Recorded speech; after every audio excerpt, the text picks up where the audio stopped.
precision, determination, and being able to endure under pressure on a world-class playing field. The excellence of athleticism is exemplified in all these qualities. Add to that a community of like-minded people, and you have all the ingredients for a darn good time, and some of the best sporting competition you'll find anywhere.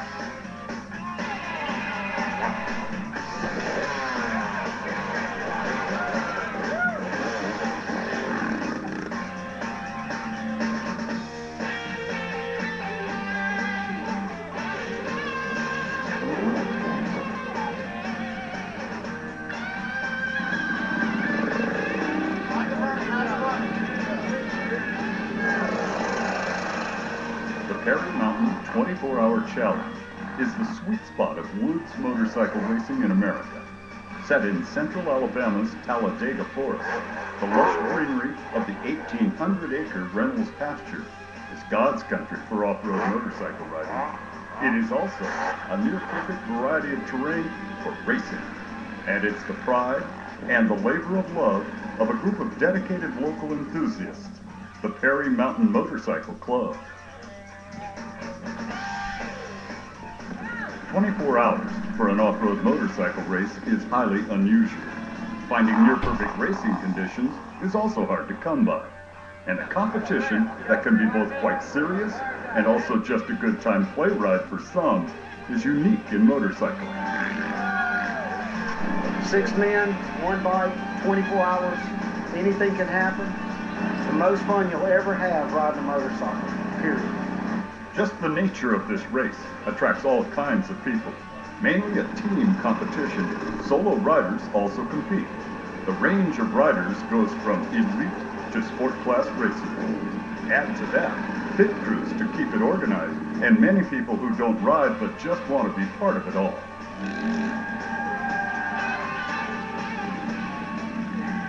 Perry Mountain is one of those competitions that by word of mouth has a reputation that has a real cult appeal with riders across the nation. This doesn't pay any points. This is nothing but bragging rights. There's a lot of bragging rights. This is a big deal.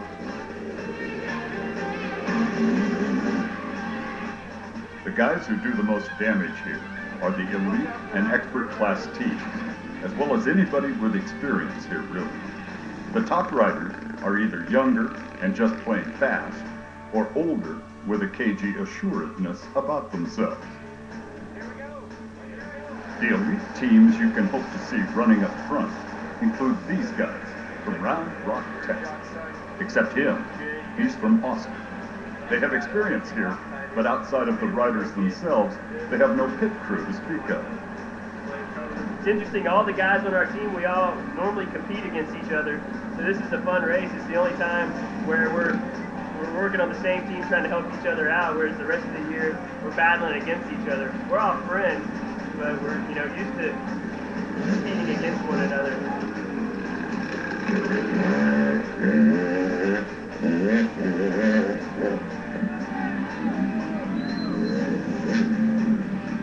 Garrett Edmonston is considered by more than a few to be the one to watch for sheer speed. His Action Kawasaki team is being carefully watched by two-time winner Alan Rabbit.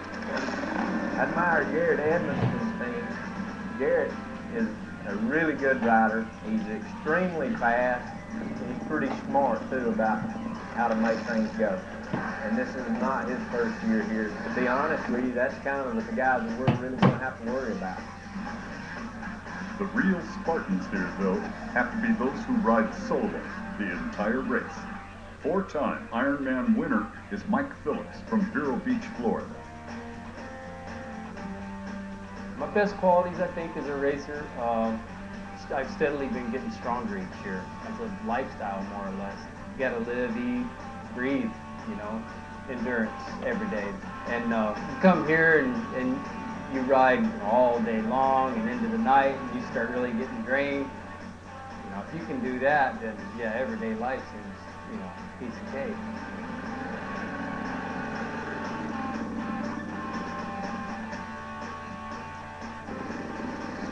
All right. The field of 53 Ironman riders also includes 17-year-old Casey Campbell.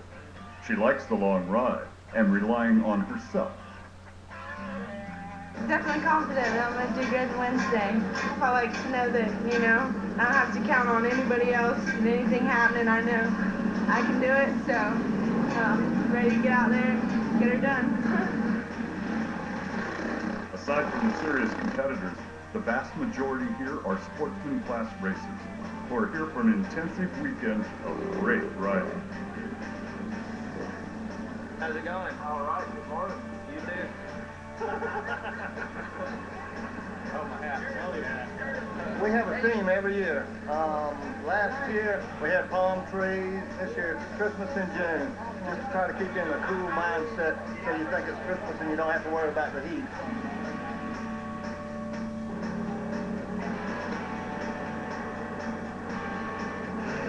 One guy working, 3 guys supervising. We actually plan for this race 365 days a year, just constantly. He lives in Indiana, he's in Tennessee, I'm in Alabama. We're on the phone all the time, trying to get ready to figure out how to go faster next year.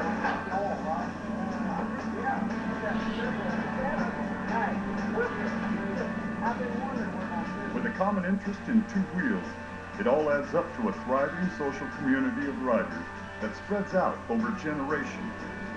Over the next 24 hours, we'll see who plays this game the best.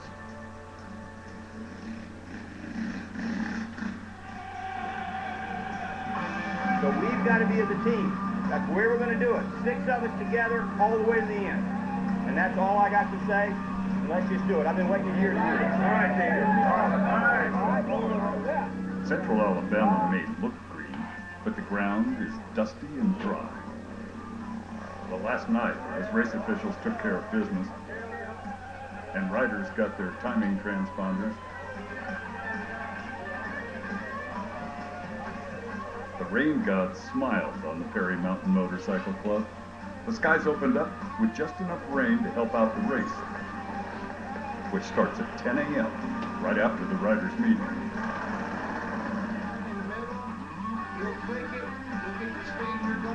Sportsmen start on the second row. That's all the sportsman classes.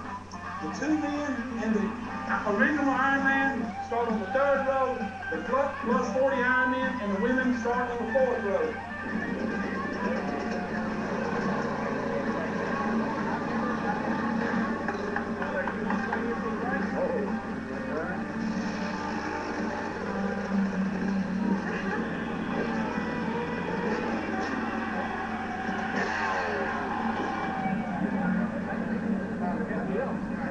Classes will start the race in 1-minute intervals. Staging for the start, there are 428 riders ready to compete today. We're here to win, brother. We're here to win. We'll have a good time. Be safe. The elite field goes off first. Austin, Texas is sending out Josh Young. Action Kawasaki will try and fill the lead with Garrett Edmondson on the bike. And KTM Southeast puts speedster Dustin Gibson out first.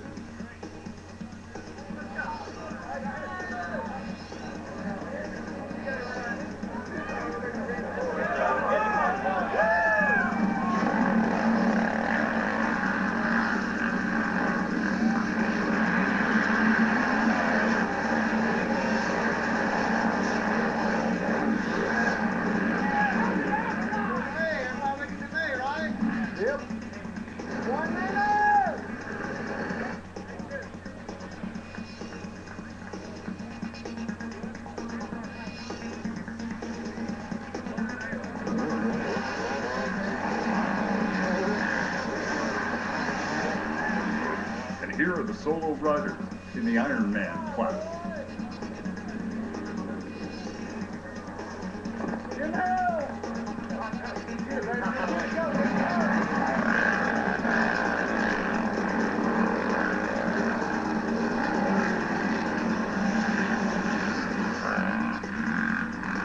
There's Casey Campbell, styling right from the start.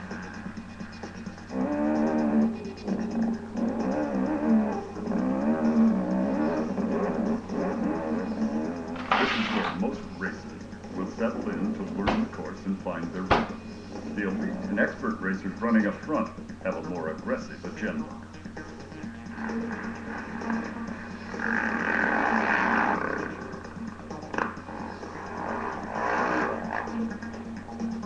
Putting your fastest rider out first here on a fast course is the way to build a margin early. Well, Action Kawasaki is doing just that.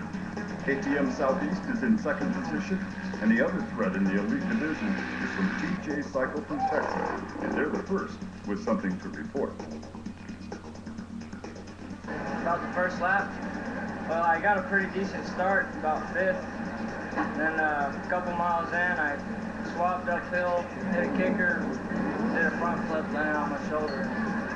It's not broken or fractured, I don't think. It's just bruised really bad.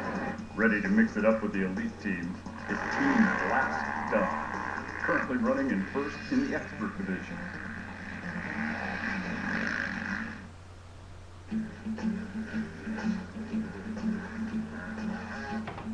This patch of God's country, known as Reynolds Pasture, is blessed with near-perfect terrain for riding.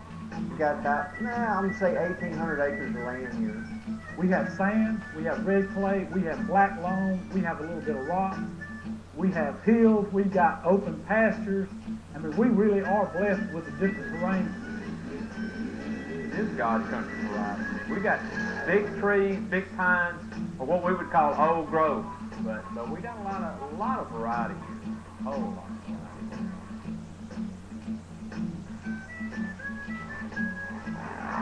All that great stuff is laid out on an 11-mile course that runs in a counterclockwise direction and is designed with fun and sustainability in mind.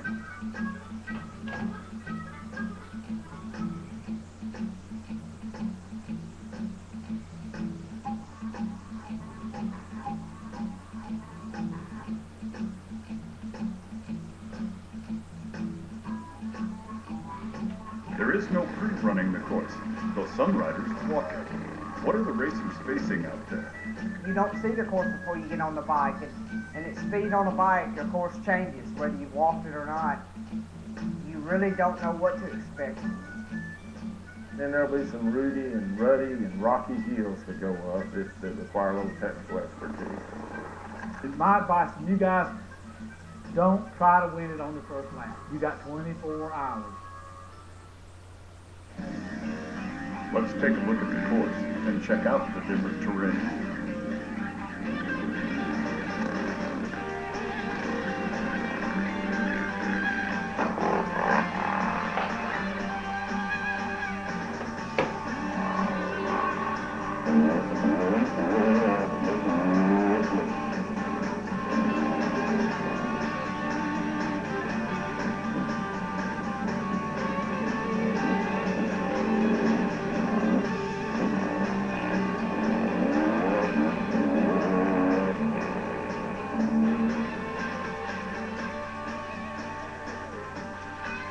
Started on this one, run a couple laps.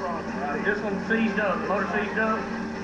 We got the impound bike, started on it, so we're going to take the top end off the other bike and put on this one, see if we can just finish the race. Doing well in this race may look like just hard riding, but it requires real strategy to be successful.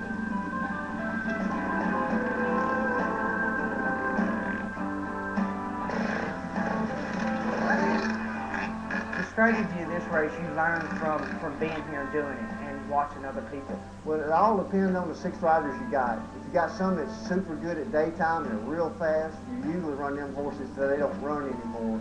Each team is going to be totally different. You got to preserve the bike too. You got to have smart riders on your team that are going to be careful with the bike and not take silly chances, because this is a long event. Anything can happen.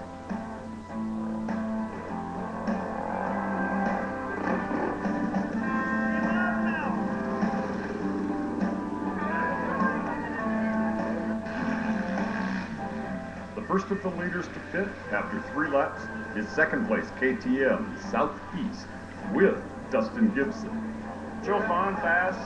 Got a couple tight spots. It's really gnarly. So that last lap I made, I was going really fast. It felt like, and Garrett pulled me. So